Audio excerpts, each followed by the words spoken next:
Yes, guys, welcome back to Stretford Paddock. Man, what is that? Something on my laptop was messing up then. Welcome to Stretford Paddock. My name's Jordan. We're not outside Old Trafford today. We are, as you can see, we're in the office. And I can tell you, though, the weather is bloody belting outside. It's about 20 going up to 24, so you're not missing out on this weather report. Make sure you get outside because it's definitely going to pay homage to Circle Waves because it's definitely T-shirt weather.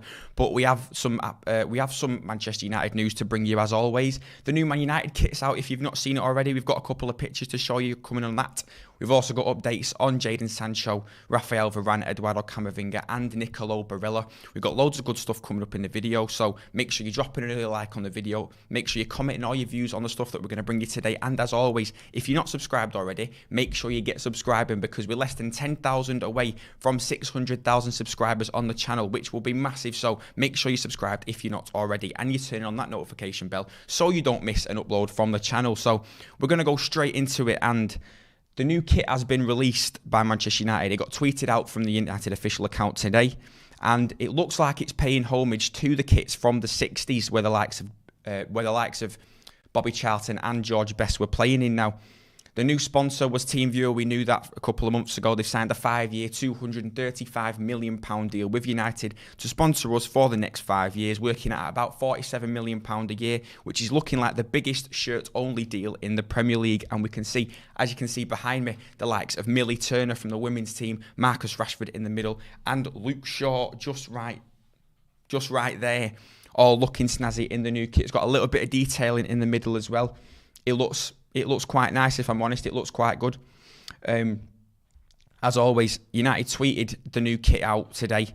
Katie's LM as well. Leah Galton from the women's team also featured. But one thing that we are expecting today, it could be tomorrow, it could be in the next 48 hours. We're expecting an announcement imminent on the signing and the confirmation of Jadon Sancho. Now, it's almost been 2 years since Jadon Sanchez has been dotted around on this channel. We've had Baggers, we've had Steve, we've had Jay, we've had Joe, we've had everybody outside Old Trafford talking about the rumours about whether he's going to join or not. And it looks like finally, definitely this week, Sancho will be confirmed as a Manchester United player, and we've all been waiting. We've all been salivating, waiting for that to be confirmed. It can give us a lot of break from talking about him because, to be honest, the fan base is probably sick to death of the rumours about Sancho signing, but it looks like it's finally going to happen now.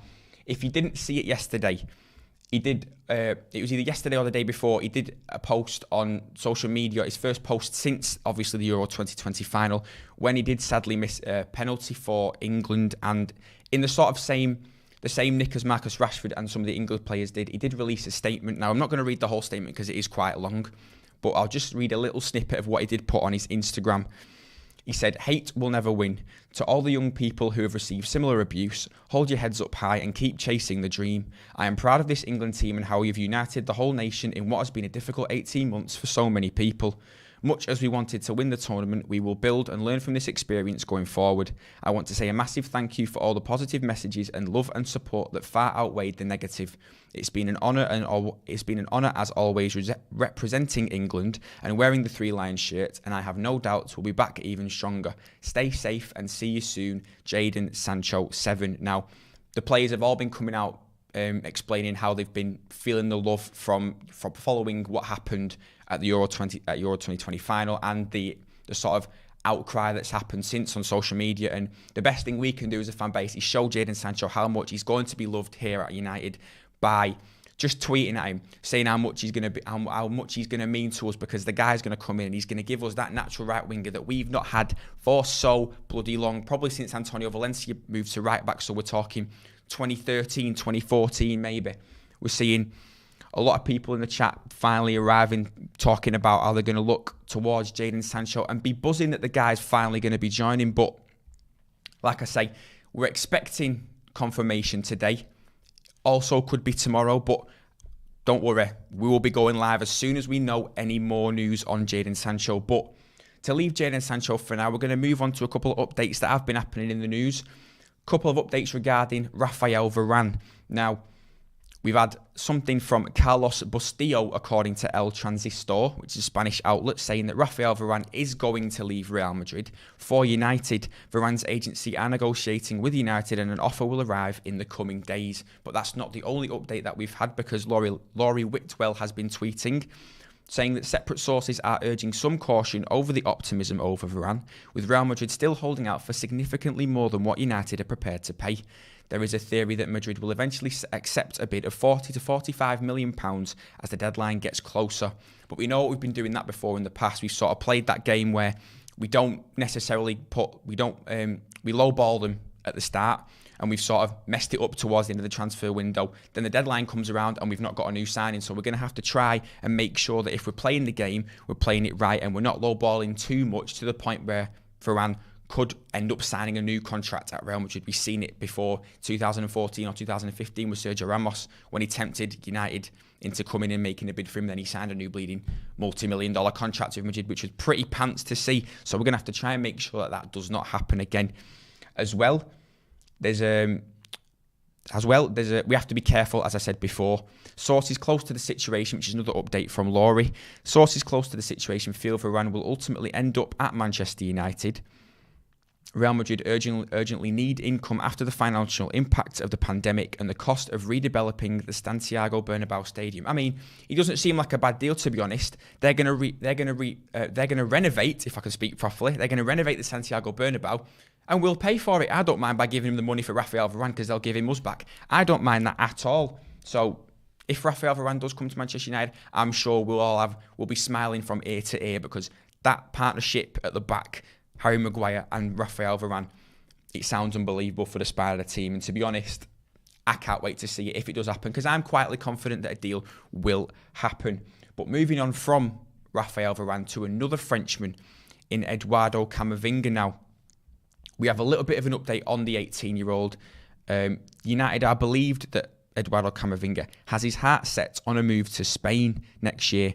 The interest is still there from Manchester United, but we want to keep on top of the deal, but with the developments. But United don't appear to be his most likely destination, and that's according to James Ducker from the Telegraph. Now, we've got some chat. The chat is popping off at the minute.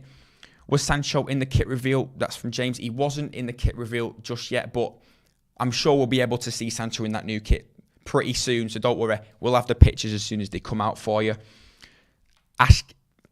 Akshay Singh, I hope I've not butchered that too badly, mate.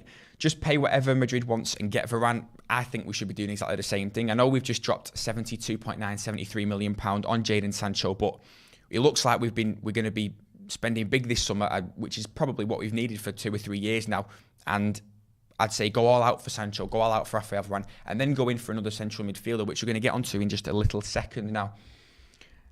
Aaron Watson say United have just announced Varane. I mean, it would be unbelievable, wouldn't it? We'd love to see it. Soon as it happens, we'll be right on it as always. But moving back onto Eduardo Camavinga, if the initial contact has been made by Manchester United and the player sort of appears not to be wanting to come or sort of being that interested in the club, do you reckon we should be really going for it? Let us know in the comments, because if Camavinga sort of shows a little bit of interest, but he's not exactly going, yeah, I'm really feeling it, what's the point in trying to pursue the player if he's not really wanting to come to the club, not showing really that he wants to come? Now, the guy's only 18. He spent 2 years in the first team at Rennes in France, and you know he's been playing to that sort of higher level than, say, he's had 2-3 games in the first team like Amad Diallo did at Atlanta before we spent £37 million on him. But Eduardo Camavinga could come in. If you've not seen some of the clips of the guy playing, some of the compilations on YouTube, he looks pretty good, because I'm not going to pretend like I've been watching him my whole entire life, because I didn't really hear about him much until the rumours started to happen. Now, some of the people in the chat saying, I think Camavinga's more likely to stay in France, sell Fred and get a better CDM. Eduardo is young, he has the future, however, he's not going to be in the first team straight away. These are all things that we have to take into consideration before going for the likes of Eduardo Camavinga. But, like I was saying before, if he's not showing that initial interest, do we then pursue other people like Saul, who we've been linked with, who, interestingly, Fabrizio Romano was tweeting about, saying that Saul and Barcelona are currently negotiating a swap deal for Saul going to Barcelona and Antoine Griezmann going back to Madrid. So the interest on Saul might cool if that's sort of picking up the pace. As well, as Declan Rice. Now, he's been mentioned before as well. You look at David Moyes said something around about 80 to 100 million pounds before they'd even think about accepting an offer for him. His performances at Euro 2020 haven't done us any favours in terms of trying to get him cheaper. But another player that has been linked with Manchester United as of yesterday was Inter's Nicolo Barella. Now, according to some of the recent reports, Manchester United are in no rush to sign Eduardo Camavinga, but could be set to pursue the Italian midfielder. According to La Repubblica in Italy, United are thinking of offering Inter Milan £60 million, €70 million for the playmaker, with Liverpool also understood to be monitoring the situation. Now, Barella was obviously part of that midfield three who pretty much dominated for Italy at Euro 2020 with Jorginho, the likes of Locatelli and Verratti as well from PSG. We have a couple of people in the chat saying Ruben Neves would be for 35 million would be a bargain. He's been heavily linked with Arsenal in this past week, so I'd probably steer clear of Ruben Neves because I think the likes of Nicolo Barella this season, he's not had a bad season, has he? He won the Scudetto with Inter Milan and he won the Euros of Italy. It's the sort of same question that we have with Ilkay Gundogan, the likes of Moussa Sissoko, with Jorginho Wijnaldum. Where is he specifically in the midfield? Does he fit in as a 6? Does he fit in as a 10? As an 8? Would he be strong enough considering Manchester United barely play with a midfield three? We always seem to go with the McFred in midfield, or we'll drop Pogba to the 6 and we'll play 2 anchoring in midfield. But we know about the midfielder that he's 24 years old, central midfielder. He bagged a brilliant goal against Belgium in the Euros. But could he be the replacement for Paul Pogba, who could be potentially leaving Manchester United? As we know, he's only got 12 months left on his contract. There's been reports linking him back to Juventus, back to PSG. Could he be coming in if Eduardo Camavinga doesn't come in and has his eyes set on a move to Real Madrid? Would Barella be a decent replacement for Paul Pogba if he left? Let us know in the comments what you think. But Akar Mantora says Romano just reported Manchester United and Liverpool have not been in contact with Inter for Barella, and word from Inter that he's not for sale and is untouchable. Now, his performances at the Euros would suggest that, but like I say, according to the reports in Italy, United and Liverpool may be in a sort of a race to try and sign him as well. The Italian players are popping off in terms of the transfer rumours that are coming around. We were linked with Di Lorenzo just a couple of days ago from Napoli, but that sort of cooled down as well, to be honest. But a lot of people not thinking that it's going to happen. I mean, we're going to see what happens with Nicolo Barella, with the likes of Saul, with Camavinga. And when we find out, we will be straight on it. We'll be going live as well. If Jadon Sancho gets announced today, again, we'll be going live as well, getting the reaction from the household names on the channel, the likes of Steve, the likes of Jay, the likes of Makola, all that stuff. But keep an eye out for Transfers Live later on tonight. Around 9:30, we've got Transfers Live coming out and a couple of the other videos going out on the channel. But don't forget to drop a like on the video, comment on what you think about all the transfer news that we've been talking about today, the likes of Varane, whether if I can speak properly, whether it's going to happen, when it's going to happen, when you think Jadon Sancho is going to be announced, whether you think Eduardo Camavinga is going to come in, or we're going to move to somewhere else for the likes of Nicolo Barella or Saul. And tell us if you think Paul Pogba is going to stay 12 months left on his contract. But like I say, don't forget to like the video, comment on the video what you think, turn your notifications on to make sure you're not missing a drop from the channel. And if you're not already, don't forget to subscribe to the channel because like I say, we're so close to 600k. So if you're not subscribed already, make sure you are. I've been Jadon Simpson for Stretford Paddock. This has been the Paper Talk live in the morning. We'll see you on the next one.